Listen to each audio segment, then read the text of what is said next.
bahwa gini, apa yang disampaikan oleh seseorang itu tergantung dari apa yang ada di dalam pikirannya. Nah, ketika kamu sudah evaluasi, sebenarnya ini bisa kamu lakukan di saat yang sekarang ya.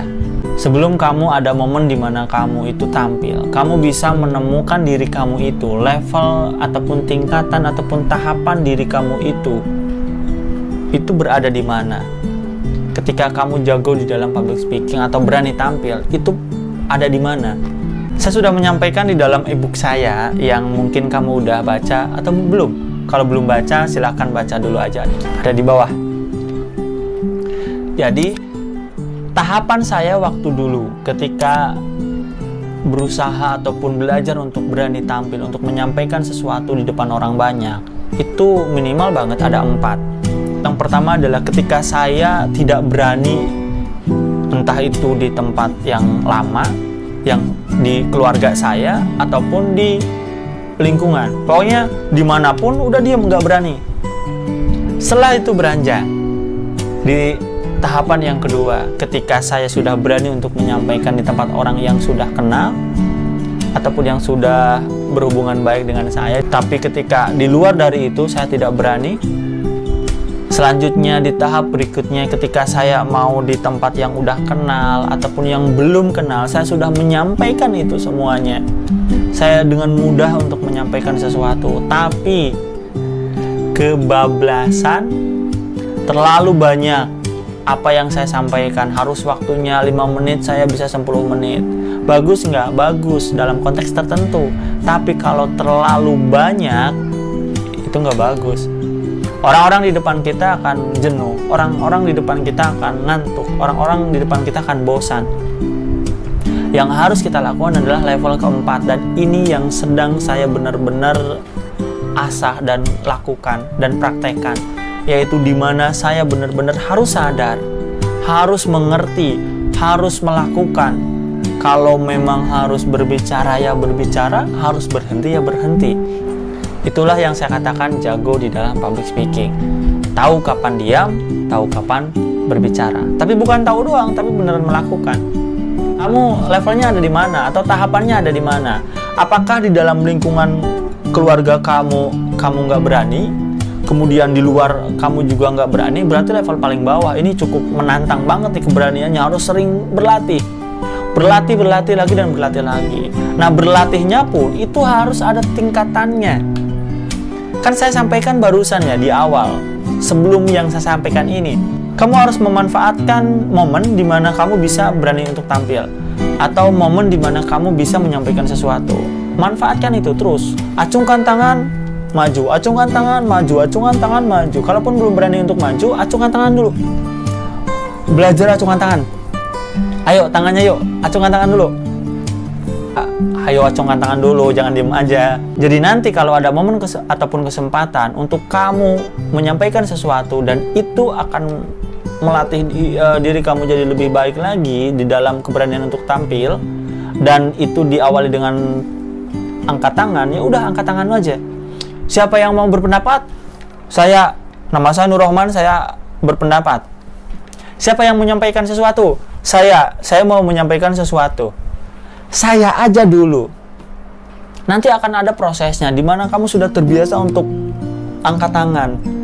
Mungkin pertama kali kamu bingung menyampaikan apa, tapi kamu setelah terbiasa, otak kamu itu benar-benar cepat banget untuk berpikir sepersekian detik, dan kamu sudah menemukan jawabannya, sudah mengatur kata-katanya. Ketika kamu angkat tangan, kamu sudah bisa menyampaikan.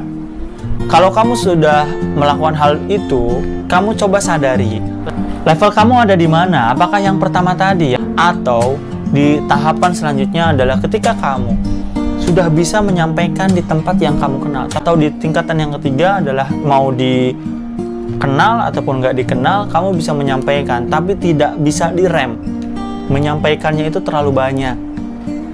Atau yang terakhir, ini adalah momen di mana kamu bisa berhenti ketika kamu membutuhkan untuk berhenti, dan menyampaikan ketika kamu benar-benar dibutuhkan untuk menyampaikan. Latihannya sebenarnya bisa kamu lakukan langsung sporadis untuk yang pertama. Tapi kalau kamu berlevel atau bertahap, untuk pertama kali silahkan latih diri kamu di tempat yang kamu nyaman, dan itu sendiri, nggak usah banyak orang. Jadi sendiri aja dulu kamu bisa latihan seperti ini di dalam kamera, maksudnya di depan kamera, di kaca, atau seperti saya ya, berbicara sendiri tanpa kamera, tanpa kaca. Kemudian ketika mengendarai motor, saya berbicara sendiri di dalam helm. Ya sudah, lakuin aja itu. Kamu yang mungkin yang senang bernyanyi, silahkan nyanyi. Intinya sendiri untuk mengungkapkan apa yang dipikirkan. Kamu pura-pura ngobrol sama seseorang, apa kabar? Oh, baik banget ya. Tahu nggak? Aku kemarin ngeliat kamu loh. Kamu itu cantik banget pakai pakaian itu. Coba kalau kamu sekarang pakai itu juga. Jadi kamu latih aja dulu. Lebih baik lagi kalau kamu latihnya dengan ekspresi. Kamu ya ampun, kamu senyumnya manis banget. Senyum lagi dong. Kamu itu nggak jelas banget kemarin. Kenapa kamu bisa seperti itu? Kasian. Kamu nggak usah lakuin itu sama teman kamu sendiri. Dia pun butuh teman. Kamu jangan larang-larang orang lain untuk temenan sama dia dong. Kamu mau kalau kamu juga dilarang untuk ketemu sama orang lain?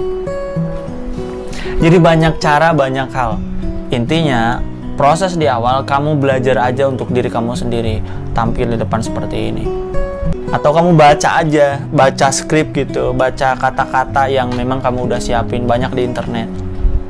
Latihlah dengan cara kamu sendiri. Oke?